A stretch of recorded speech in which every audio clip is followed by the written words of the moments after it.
नमस्कार. माझ्या चॅनलमध्ये तुमच्या सगळ्यांचे स्वागत आहे. आणि आज आपण पुढच्या भागाला सुरुवात करणार आहोत.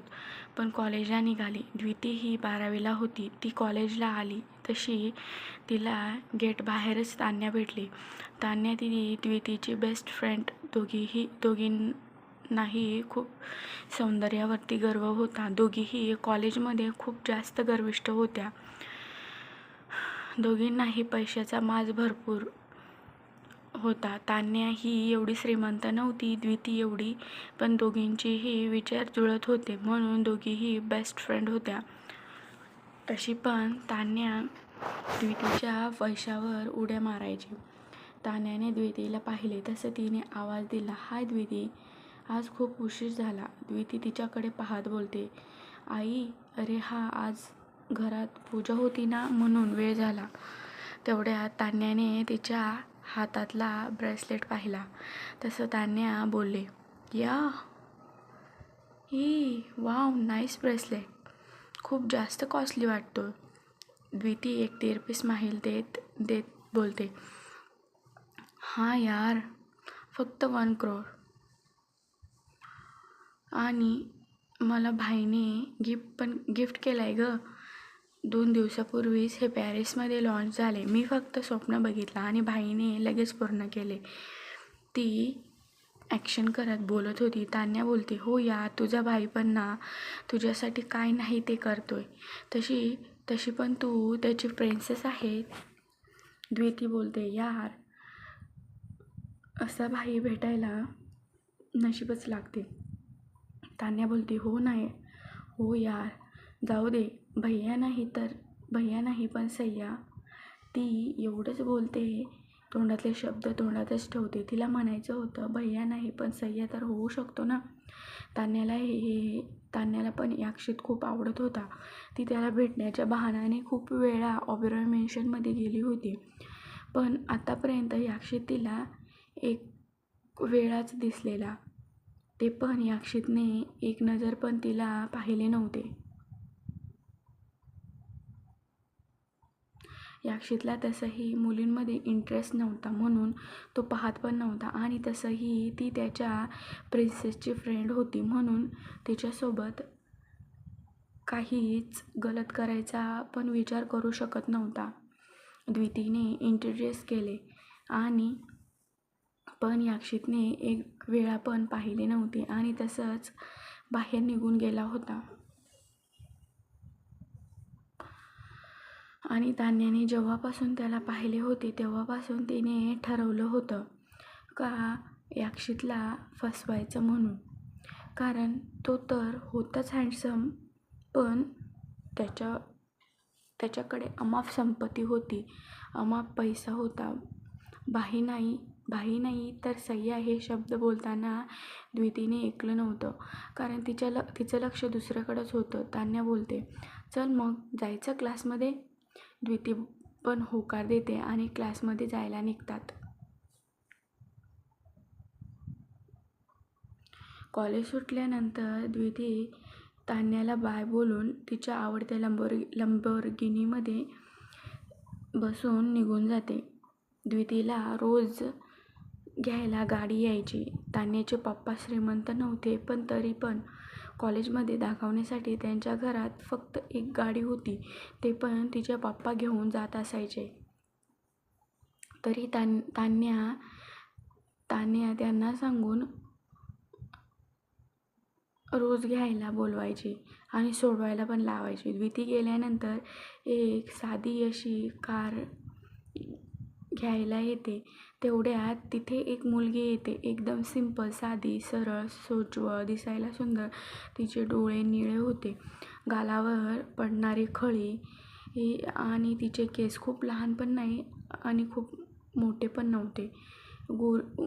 रंगाला गोरी, उंची 5 फूटला पण कमी, एकदम सिंपल असा पंजाबी ड्रेस घालून होती.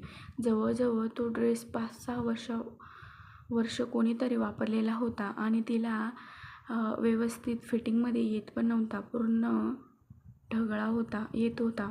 तिच्या मापाचा पण नव्हतं आणि तिच्या केसांची वेणी घालून एक बॅग घेऊन उभी होती. ती ती बॅग पण खूप जुनी होती. पायात एक स्लीपर होती. तिला पाहताच तान्या तिच्यावर खेकसत बोलते, ए काकूबाई, तू इथे कशाला आलीस? तुला माझ्याशी बोलताना पाहिले तर सगळे माझे फ्रेंड्स चिडवतील, जा तू इथून. तसं ती मुलगी तिला बोलते, दीदी प्लीज आज मला पण येऊ दे ना, घेऊन चल ना. काकूने आज लवकर सांगितलं होतं घरी खूप काम आहे. ती एकदम भेदरलेल्या आवाजात बोलत होती. तान्या तिच्यावर चिडत बोलते, तू आतापर्यंत काय करत होतीस? इथे कॉलेज केव्हापासून सुटले ना मग? ती मुलगी तिच्याकडे पाहत बोलते, हां पण माझं प्रॅक्टिकल होतं ना म्हणून. तान्या बोलते, ते मला नको सांगू, बाकी मला माहीत नाही. तुला यायचं असेल तर बसने ये, माझ्यासोबत नाही घेऊन जाणार तुला मी. तू सोबत आलीस तर माझं क्रेडिट कमी होईल. ती मुलगी तशी डोळ्यात पाणी घेऊन बोलते, प्लीज दीदी आजच्या दिवस फक्त प्लीज घे ना मला पण. तान्या तिला झिटकारत बोलते, तुला कोणी सांगितलं होतं गं प्रॅक्टिकल करायला, प्रॅक्टिकलसाठी थांबायला? ती मुलगी रडत बोलते, सॉरी दीदी, ते पण महत्त्वाचं होतं ना, आणि आता घरी नाही पोचली तर काकू ओरडतील.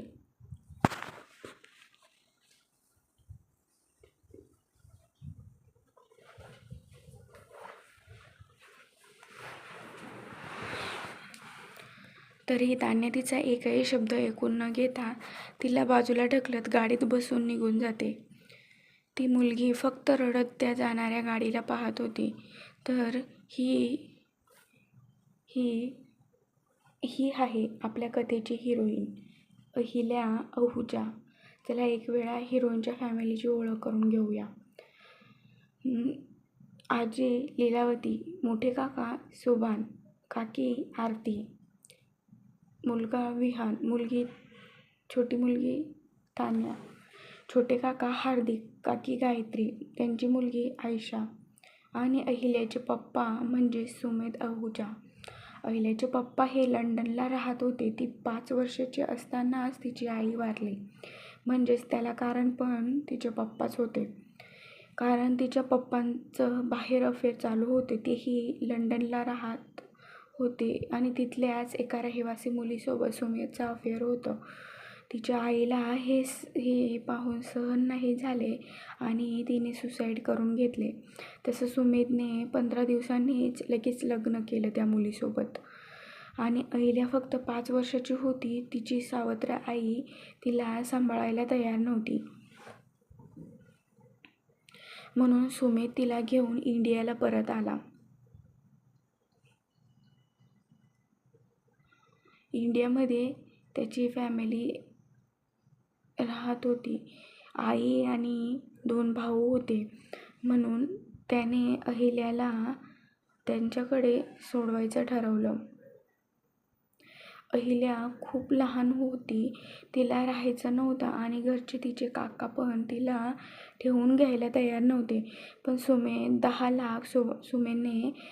लाख सुभानला दिले. त्याला पण त्यावेळेस पैशाची गरज होती. तो रिकामा फिरत होता. त्याला बिझनेससाठी पैशाची गरज होती. म्हणून सुमेधने ते पैसे सुभानला दिले आणि अहिल्याला त्याने ठेवून घेतले. अहिल्याचे दोघेही काक्या खूप तिला त्रास द्यायच्या.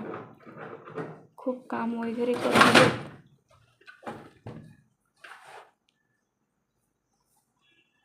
काम वगैरे सांगायच्या. सुमेध वेळोवेळी अहिल्याचा खर्च पाठवत असून पण त्यांनी तिला एकदम साध्या अशा शाळेत घातलेलं होतं आणि ते पैसे स्वतःच्या मुलांसाठी खर्च करत होते. तान्या, विहान आणि आयशासाठी कोणीच असे नव्हते का ते अहिल्याची काळजी घेतील म्हणून. फक्त एक आजी होती लीलावती. ती पण अहिल्या तिची पूर्ण रात्रंदिवस सेवा करत असायचे.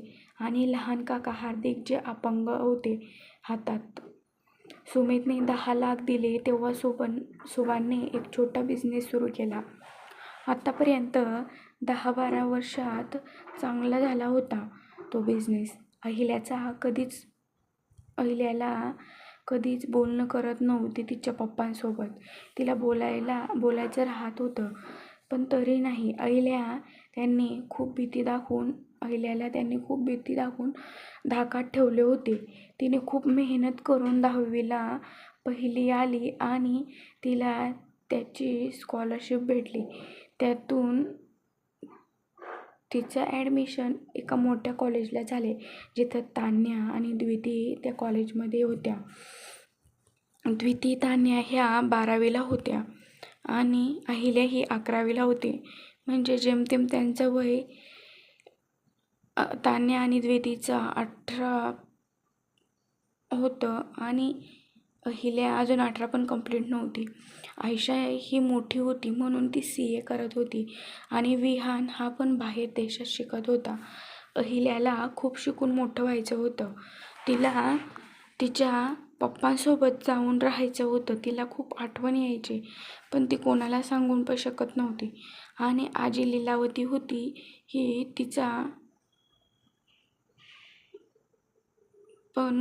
पण वय आता खूप झाले होते. तान्या गाडीत बसून निघून गेली आणि अहिल्या तिला जाताना रडत पाहत होती. तिच्याकडं पैसे होते फक्त 15 रुपये. आता दुपार झाली होती, खूप ऊन पण झाला होता. ती बराच लांब पायी चालत गेली. तिला खूप भूक पण लागली होती, कारण तिला टिफिन वगैरे घ्यायला परमिशन नव्हती. सकाळपासून उपाशी होती. थोडाच लांब गेली तर तिला एक ज्यूस सेंटर दिसले. तिथे उसाचे ज्यूस होते. तिने तिच्या ओढणीच्या एका कोपऱ्याच्या गाठ सोडून पाहिली तर त्यामध्ये फक्त 15 रुपये होते आणि एकाकडे तिला खूप भूक पण लागली होती. तिने त्या पैशांकडे बघून विचार केला, आता बसने पण गेली तरी घरी गेल्यावर ओरडणारच आहेत आणि लेट गेली तरी ओरडणारच आहेत. म्हणून तिने ठरवलं का ज्यूस पिऊ म्हणून. तिने त्या ज्यूस सेंटरजवळ जाऊन एक फुल ग्लास ऑर्डर केला. तिने तो पिला. तसं तिला बरं वाटले आणि चालत ती 5 किलोमीटर लांब घरी चालत गेले. घरी पोहोचेपर्यंत दुपारचे 3 वाजले होते. घरी पोहोचले तर गेट बाहेर उभी राहून ती गेट वाजवू लागली. घरात सगळे झोपले होते. ती सारखं दरवाजा ठोकत असल्यामुळे तिची मोठी काकी आरती ही झोपली होती. झोपेतून उठून गेटकडे आली आणि गेट उघडले आणि समोर अहिल्याला पाहून बोलले, हे काय टाईम आहे का घरी यायचा?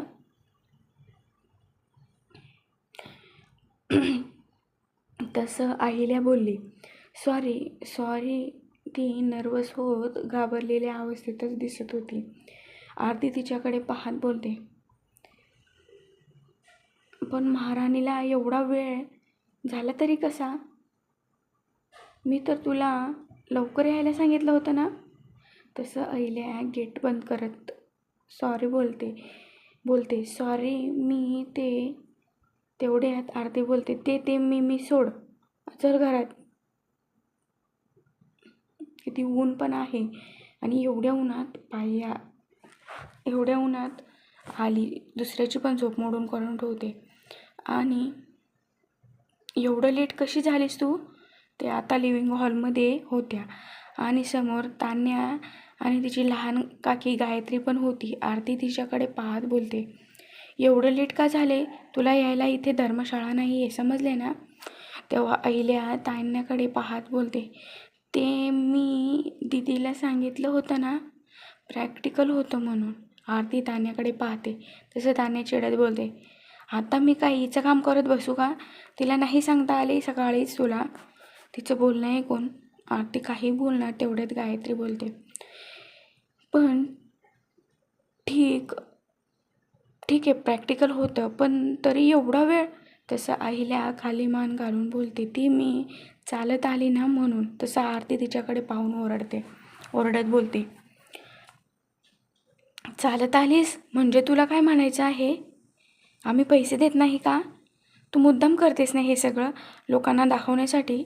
किती लोक असे ओळखत असतील, येता जाताना तुला पाहत असतील, बघणाऱ्यांना तर असंच वाटले असेल ना का बघा बिचारीला साधे बसचा प्रवास करण्याचा पण खर्च नाही देते, किती जुलूम करतात. आरती तिचा हात जोरात पकडत पिरगळत बोलते, तुला लोकांकडून सिंपती पाहिजे ना म्हणून तू हे करतेस ना. तसं अहिल्या बोलते, काकी काकी तसं नाही, पैसे होते पण मग खूप ऊन होतं म्हणून मी ज्यूस पिलं. ती खाली मान घालतच बोलते. आरती तिचा हात झटकत बोलते, बघा आता महाराणीने ज्यूस पिऊन टाकला. तसं गायत्री तोंड वाकडं करत बोलते. आणि महाराणीचे जिभेचे चोचले कमी होतील तेव्हा ना. आरती बोलते, जाऊ द्या आपल्याला काय, हिचे तर टशेनच काही संपणार नाही. तान्या पण तिला पाहून तोंड वाकडं करतं आणि अहिल्या एकदम घाबरलेल्या मांजरीसारखी खाली मान घालून उभी होती. तिला तर असं वाटत होतं 15 रुपयाचा एक ज्यूस पिला जसं काही मोठं पापच केलं. आरती तिच्याकडे पाहत बोलते, आता लेट झाले पण सगळं काम तसंच बाकी आहे.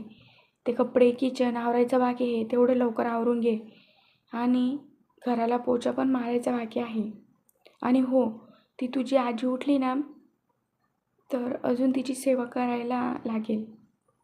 म्हणजे ती तिला टोमणा देत होती. तसं त्या तिघीही जायला निघतात. तसेच आरती परत मागे वळत बोलते, आणि हो, ते किचनमध्ये आजीची बॉईल खिचडी उरलेली आहे, ती खाऊन घे.